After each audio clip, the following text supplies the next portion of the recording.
volta com mais um Tema Livre. No programa de hoje recebemos o vice-presidente da Câmara de Araçatuba, vereador Gilberto Carlos Mantovani, o Batata.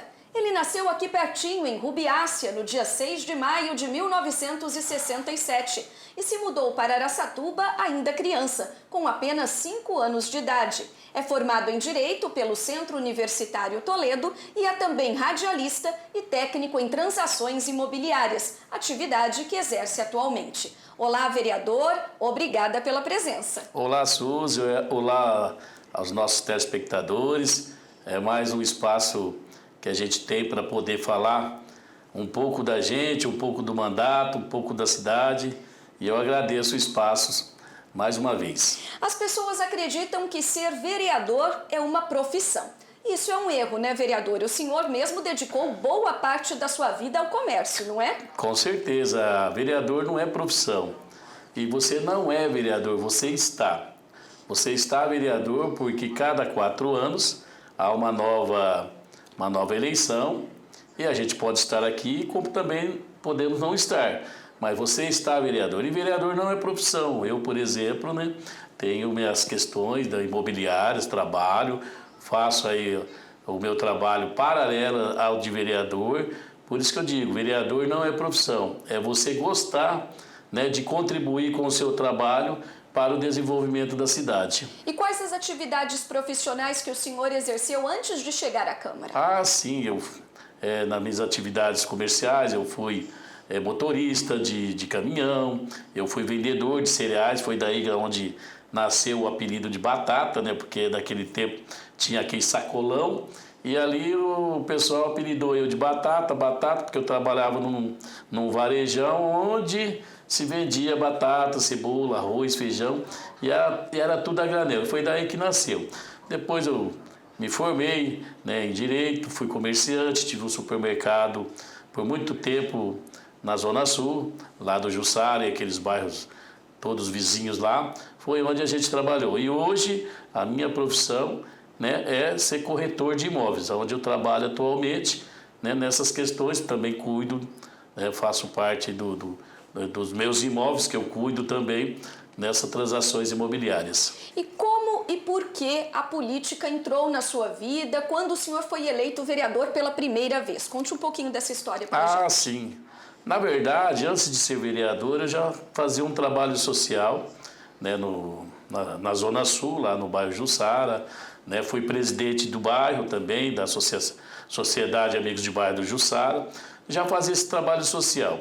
Eu vi na questão de me candidatar a vereador, que eu acho que teria mais espaço a gente usando a questão do poder público para você melhorar a qualidade de vida daquela região em si, a Zona Sul, Jussara, Esplanada, Ouro Preto.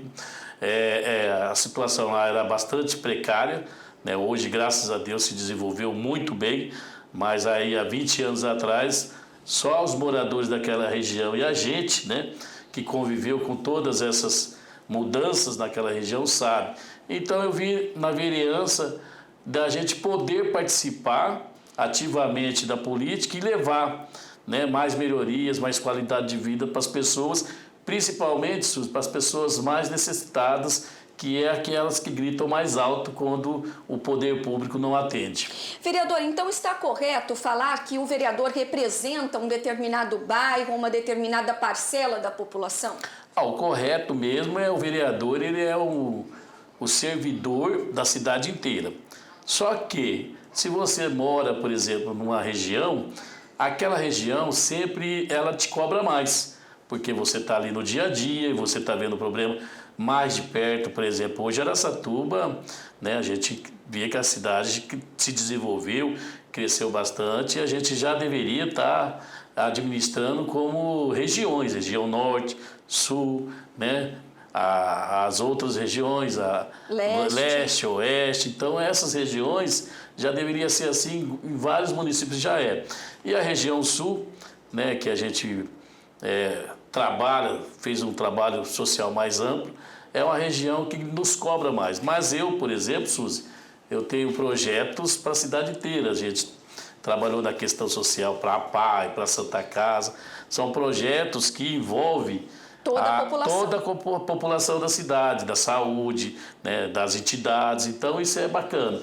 Mas é correto a gente dizer que o vereador não é só de um bairro, mas sim que uma região que ele mora e frequenta mais, ele é mais cobrado. Vai cobrar mais. Mas... Outro erro é afirmar que o vereador trabalha somente uma vez por semana. E a gente sabe que o trabalho de um vereador não está restrito às sessões ordinárias, não é mesmo? Fale pra gente como é que é esse trabalho no dia a dia, né? E como lidar aí com as constantes críticas. Eu considero isso aí um mito, né? De algumas munícipes, algumas pessoas, críticos, né? Falarem que o vereador trabalha só na segunda-feira. Isso não é verdade. Você ser vereador, exercer o papel de vereança, te toma tempo, né? Você tem que estar 24 horas, a pessoa precisa de você. E o gabinete funciona todos os dias de segunda, às vezes no fim de semana também tem atividades. Muitas vezes você tem que largar as questões familiares para poder fazer as questões políticas, questões públicas. Depois que você é vereador, você se torna um homem público. E o homem público, ele está há 24 horas no ar, aí, eu diria assim, entre aspas, porque a pessoa te procura, né, o munícipe sabe onde você mora, e o vereador e o prefeito em si, e mais o vereador ainda, é o político, né, o homem público mais perto da população. Né, uma cidade como o tamanho de Araçatuba, né, uma cidade de porte média para grande já, você é conhecido, a pessoa sabe onde você mora, vai na sua casa. Hoje a gente também tem a tecnologia das mídias sociais, o meu WhatsApp, a pessoa me manda no WhatsApp, no Face, no Instagram, já aquela cobrança, né? Modernizou bastante. Então você, sendo um vereador, você está ativo todas as horas, não é só na segunda-feira. O gabinete funciona, fazemos indicações, requerimentos, solicitamos as melhorias ao prefeito, indicamos, né? O prefeito é que tem a caneta na mão para fazer decidir. Ou não atender aquela prioridade. Mas quando você chega com os moradores, você faz um abaixo-assinado, né? Você leva até o prefeito essa demanda, ele tem que olhar para aquela demanda vendo se aquela população está necessitada. É aonde entra o trabalho do vereador, de influenciar o prefeito nessas atividades que ele pode atender ou não, porque a prefeitura, o cobertor é curto e o prefeito, a cidade tem centenas de prioridades demandas. E você leva as demandas para ele analisar. Esse é o trabalho do vereador. O senhor já mencionou aqui que Araçatuba tem se desenvolvido, tem crescido muito nos últimos anos. E qual tem sido o papel da Câmara nesse processo de desenvolvimento para esse progresso? Olha, Suzy, eu estou no meu 4º mandato e a gente vê que a Câmara é fundamental para uma administração, para o executivo. Os poderes são separados, mas são harmônicos e tem que trabalhar em conjunto, porque quando os poderes legislativo e executivo fica naquela briga política, quem perde é a cidade. E nesse meu período que eu estou aqui, eu tenho percebido e tenho visto que a Câmara de Araçatuba, em todos os meus mandatos, a gente tem sido parceiro, né, do executivo naqueles projetos fundamentais para desenvolver a cidade. São obras, são questões de saúde, são questões humanitárias, solidariedade. Então, todos esses projetos que a prefeitura, que o prefeito, vários prefeitos que já passou, né, por aí, mandou para cá, e eu tenho visto que é fundamental você estar junto naquelas questões fundamentais para a população e também não esquecer sempre, né, do papel do vereador, que é fazer a fiscalização do dinheiro público. Esse é um papel fundamental do vereador. Eu, por exemplo, toda vez que venho aqui as contas do executivo de 3 em 3 meses, 6 em 6 meses, anuais, eu vejo, leio tudo certinho, né? Se tiver que fazer algum questionamento, a gente questiona, mas no mais é votar questões importantes que venham trazer o desenvolvimento da cidade, porque Araçatuba perdeu muito tempo, né? E hoje a gente vê que ela está no caminho certo. O senhor destacaria, então, os projetos de financiamento para a realização de obras de infraestrutura urbana, por exemplo, para a pavimentação de ruas, de avenidas importantes da nossa cidade que estavam há tanto tempo esperando pela urbanização? Com certeza, projetos importantíssimos que eu tive a honra de participar, vou dizer lá para os meus netos, né, quando a gente não for mais vereador ou não tiver mais nas atividades políticas de ser homem público, de poder ter participado, por exemplo, de um financiamento aí da Pompeu de Toledo, que era há décadas e décadas, mais de 40 anos esperando por essa obra. Voltando para a região em que o senhor mora, Juscelino Kubitschek. Então, a região sul, a Juscelino Kubitschek, a Paranapanema, lá do Ouro Preto, o Iporã, são obras impactantes que veio fazer o desenvolvimento da cidade, principalmente essas que você falou, da Zona Sul. A questão, por exemplo, né, do Esplanada, né, que tinha aquelas enchentes. Hoje você vai lá... A Rua São Francisco. A Rua São Francisco, o Esplanada. Quantas e quantas vezes a gente cansou de socorrer pessoas lá que estavam com os móveis tudo dentro da água. E quando não era as enchentes, era a poeira, que as crianças doentes, né, porque trazem doentes, a questão da poeira. Mas é esses projetos importantes que nesse meu período que eu estou aqui, que a população me colocou aqui, porque aqui eu sou um servidor, como outros servidores aqui da Câmara, da Prefeitura, para poder votar projetos que venham beneficiar e assegurar a qualidade de vida dos nossos munícipes. Uma de suas bandeiras de atuação tem sido o incentivo ao aleitamento materno. Projeto de sua autoria, inclusive, já aprovado pelo plenário, institui uma semana no município sobre esse tema. Por que o senhor decidiu abraçar essa causa e como tem sido esse trabalho? Esse é um dos projetos das questões sociais, entre vários que a gente apresentou aqui. O aleitamento materno, quando eu me elegi pela primeira vez aqui, que a população me deu a honra de ser vereador pela minha primeira vez, que eu assumi em 2001, eu falei, nossa, precisa fazer alguma coisa essa questão do aleitamento materno. E foi criado naquele tempo, aqui no nosso município, o Banco de Leite. E hoje a gente vê que o Banco de Leite de Araçatuba é uma referência. Eu falei, vamos fazer uma semana, né, um projeto de incentivar, depois passou para um mês. Aí hoje é o trabalho anual do ano inteiro, né, daquele pessoal, da equipe, da saúde. E eu fico feliz que um projeto que nasceu de uma iniciativa deste vereador que está falando, hoje ser referência para o Brasil inteiro na sua qualidade, na sua arrecadação de leite, na sua servidão para os hospitais que servem a Santa Casa, a Unimed, né? Aquelas mães que não conseguem amamentar. E a gente sabe, os 6 primeiros meses de vida de uma criança vale para o resto da vida. Então, é saúde, então a gente está sempre trabalhando em cima desses projetos sociais. A outra questão também do social que a gente trabalhou foi a prevenção do câncer de mama, que hoje também é o Outubro Rosa, né? A questão de se ter, por exemplo, uma vez eu cheguei numa agência bancária e vi uma pessoa bem obesa e ela não tinha nem condições de andar e não tinha ali uma cadeira de roda. Então, é um projeto, nossa, mas é um projeto insignificante para alguns, mas para aquelas pessoas que precisam de uma cadeira de roda, quando chega numa agência bancária ou quando chega em qualquer lugar público e tem aquela questão de fazer essa locomoção ali dentro. Então, essa é uma lei também da gente. Várias outras leis que a gente está aqui, né, desenvolvendo e fazendo com que os prefeitos que por aí passaram tirem do papel, porque não adianta também aqui uma casa de leis. Exatamente. Você fazer leis e ficar só na gaveta não funciona. Ela tem que ter eficácia. Atividade, Exatamente. Tem que ter eficácia, tem que ter vida. Tem que sair e do esse papel. do aleitamento materno é uma delas que a gente contribuiu aqui para a população de Araçatuba. Está certo. Aqui em Araçatuba, o senhor faz parte da Comissão Permanente de Saúde do Poder Legislativo. Como o senhor vê a área da saúde hoje em nosso município? O que precisa ser feito, na sua opinião, para melhorar o atendimento à nossa população? Olha, a nossa área de saúde ainda é muito precária.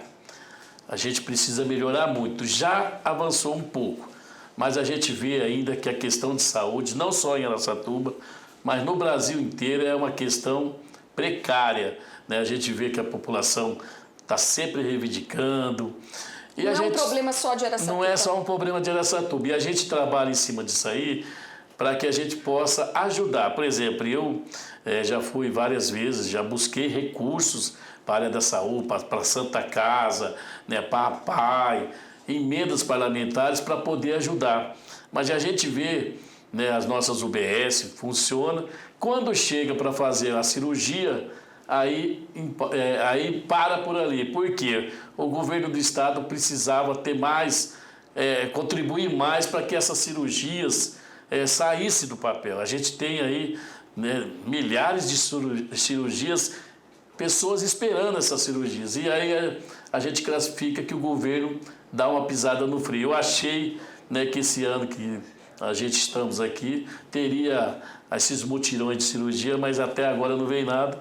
Mas a gente está trabalhando aqui na casa. Continuamos na expectativa. Continuamos com a expectativa, estamos cobrando do governador, temos cobrado bastante da secretária para que a gente possa ter mais qualidade de vida na saúde, porque as pessoas que mais precisam da saúde são as pessoas mais necessitadas, porque não têm condições de pagar um plano de saúde. E são as que mais sofrem. E são as que mais sofrem. E a gente está aqui para poder dar voz a essa população. O senhor falou em emendas parlamentares, o senhor presidiu aqui na Câmara uma comissão especial de vereadores que reivindicou, buscou agilizar a liberação de emendas parlamentares e de outros recursos lá em Brasília para atender a necessidades do nosso município. Qual foi o resultado desse trabalho, dessa comissão, vereador? Olha, Suzy, eu estou bastante satisfeito, né, pelo trabalho que a gente tem feito nessas questões de ir até Brasília e a São Paulo atrás de recursos para o nosso município. Quero agradecer aqui ao nosso deputado Márcio Alvino, né, que não mediu esforços. Nós já conseguimos mais de 4 milhões de reais para a cidade de Araçatuba. Né? Agora a última, né, que a gente estamos trabalhando é 1 milhão de reais, que seria para a Santa Casa, mas esse vai vir para o município. Certo. E depois o município tenta de um jeito ou de outro repassar para a Santa Casa. Nós votamos aqui ontem, né, 2 milhões que vai ser destinado à Santa Casa. É importante o município em si ajudar a nossa Santa Casa.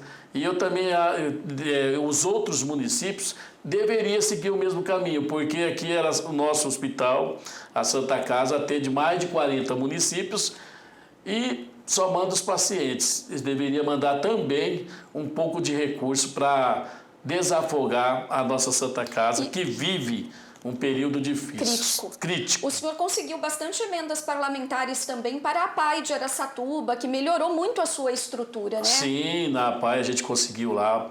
Tinha uma demanda da piscina aquecida, foi 300 mil. Coberta. Obras também a gente conseguiu na Zona Sul, quase 2 milhões de reais, junto ao deputado Márcio Alvino, que foi feito o recapeamento naquela localidade, no Jussara, né, no Morada dos Nobres, vários bairros lá que receberam esse benefício. Estamos trabalhando aí para que possamos receber mais emendas, para que o ano que vem agora seja destinado à nossa cidade. Como que funciona, vereador, o trabalho do parlamentar em busca dessas emendas parlamentares? Olha, o trabalho é você se dedicar, de porta em porta, né? De porta em porta. Em Brasília, por exemplo, a gente bate principalmente em quem teve mais votos na nossa cidade, que são deputados que receberam votos aqui. A gente leva os nossos ofícios, conversa, faz aquela política da boa vizinhança, né, e espera para que eles possam retribuir os votos que tiveram, a confiança que foi depositada nele. Mas a gente tem tido bastante êxito nessas questões, graças a Deus. São 4 mandatos parlamentares e com certeza nesse período o senhor já fez inúmeras indicações de obras e serviços públicos à prefeitura. Atualmente essas indicações têm sido atendidas? Olha, Suzy, eu tenho que agradecer, várias indicações foram atendidas, né? Outras não, porque não é tudo que você consegue. Mas, por exemplo, né, a questão da Juscelino Kubitschek, do Esplanada, do Ouro Preto... Né, aquela avenida do Morada dos Nobres. Morada dos Nobres, são obras importantes, recapeamento, sarjetões, você entendeu? Questões de saúde também, que a gente luta muito nessas questões aí de ter esses atendimentos. Ah, o vereador não faz obra? Não, o vereador não faz. Sim, isso é verdade. Mas ele indica, ele fica com o prefeito, ele faz abaixo-assinado, ele leva a população até o prefeito e faz com que o prefeito, como eu falei antes, faça uma observação maior pelaquela demanda. Então, tem uma influência do vereador quando ele tem o apoio da população, ele tem mais força. Por isso que eu sempre falo para a população, está reivindicando isso aqui, vamos reunir aqui o nosso quarteirão ou o nosso bairro aqui, vamos fazer aqui uma demanda entre a gente aqui, um pedido para que a gente possa marcar uma reunião com o prefeito e levar. Eu tenho levado vários moradores, reuniões com o prefeito, para falar tete a tete com o prefeito das suas reivindicações. Eu acho que aí o vereador sempre tem mais forte quando ele está unido com o povo. Algo que tem preocupado muito, a população tem se queixado bastante, são postos de combustíveis abandonados na cidade. Em anos anteriores, o senhor chegou a apresentar um requerimento de informações oficiais sobre esse assunto aqui na casa, mas parece que o problema persiste, né, vereador? Então, isso é uma bomba. Eu já alertei. Literalmente é uma bomba. Uma bomba prestes a explodir. Eu já alertei as autoridades municipais, estaduais, né, porque isso aí envolve restos de combustíveis, postos abandonados, e aí você vê outros postos abrindo, né, a pessoa às vezes larga aquele abandonado, mas não faz, como é que se diz? A manutenção, o cuidado, o retiro, os tanques. E aqueles moradores que estão em volta desses postos não sabem o perigo que estão correndo. Então, o nosso trabalho é fazer com que as autoridades façam esse levantamento. Eu já fiz esse requerimento, indicamos a necessidade para que o poder municipal possa tomar uma atitude para não deixar do jeito que está. Porque a gente tem que prevenir antes de acontecer um desastre. Haja vista, por exemplo, o que está acontecendo lá em Maceió, então, né? Com essa... É um perigo danado, então a gente está tomando essas providências novamente. Vou cobrar do poder público essa questão desses postos abandonados, para que a gente possa dar um alívio. Porque aqui é o seguinte, o vereador é cobrado pela população. Então os moradores, outro dia me ligou vários vizinhos de um posto abandonado, perguntando essa questão, como é que está? Eu falei, não, estamos pedindo providência. Tá certo. Outro problema recorrente em nossa cidade tem sido a falta d'água e muitas vezes a qualidade dessa água. O senhor também tem feito vários questionamentos nesse sentido. Quais têm sido as respostas da Prefeitura, da SAMAR, da Agência Reguladora DAIA? Olha, a questão, por exemplo, da SAMAR, a gente já teve diversas demandas aqui que a gente solicitamos. Umas foi atendida, outras não. Nós tivemos um período crítico de pandemia, e a SAMAR queria cortar a água das pessoas que estavam devedores. E a gente, com a indicação ao prefeito, solicitamos ao departamento, conseguimos fazer com que ela tivesse a sensibilidade de segurar para que a gente pudesse dar mais, como é que fala assim, um sossego à população que estava... Uma tranquilidade naquele momento já tão crítico. Conseguimos. Há outras demandas são, por exemplo, quando os munícipes mandam para a gente garrafa, PET de água, com água suja, imprópria para o consumo, temos debatido, mandado para a agência reguladora. Agora a gente também tem que dizer do lado bom, né, da agência da SAMAR, que houve aí vários investimentos, desenvolvimento para a cidade, mas nós estamos aqui para cobrar, e quando tiver que aplaudir, a gente também aplaude. Mas ainda está a dever de vários lugares ainda essa questão da água. De uma forma geral, a concessão do serviço de abastecimento de água, esgotamento sanitário no município foi positivo? Foi positivo em certas partes, e outras partes a gente sabe que se não tiver uma cobrança da população, a agência vai ficando mais devagar. Então você tem que ter essa cobrança para se resolver os problemas, que são muitos, são inúmeros, né? Porque o departamento bem antigo, então teve que haver esses investimentos e a gente tem certeza que com a cobrança aqui, os moradores mandando para a gente aqui, a gente fazendo essa cobrança, vai se sanando um pouco essas questões caóticas do nosso município. Está certo, esta foi a entrevista do vereador Gilberto Batata Mantovani ao programa Tema Livre. Obrigada, vereador, pela disponibilidade. Eu que agradeço, Suzy, eu que agradeço esse espaço. E mais uma vez, fala aos nossos munícipes aí que o nosso gabinete, né, está aberto à população que queira fazer suas indicações, melhorias para a cidade, né, o meu WhatsApp, né, a minha residência, estamos à disposição. Muito obrigado e a honra de estar aqui representando vocês. E obrigada a você de casa pela audiência. Continue acompanhando o trabalho da Câmara Municipal de Araçatuba em nossas redes sociais. Para isso, basta acessar o QR Code que aparece na tela ou o site aracatuba.sp.leg.br. Até a próxima!